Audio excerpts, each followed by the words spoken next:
दुःख वेचणारा,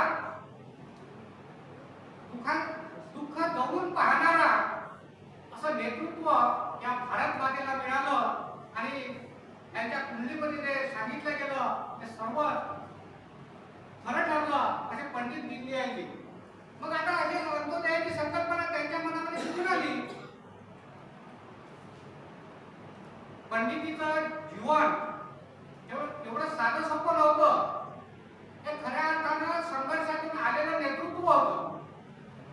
अगदी जन्मापासून पंडितीचा जेव्हा जन्म झाला त्या जन्मापासून तर वयाच्या 52 वर्षापर्यंत त्यांचं जीवन हे खरंच एका अद्वितीय असं राहिलं. कारण त्यांना सहज कुठलीच गोष्ट मिळाली नाही.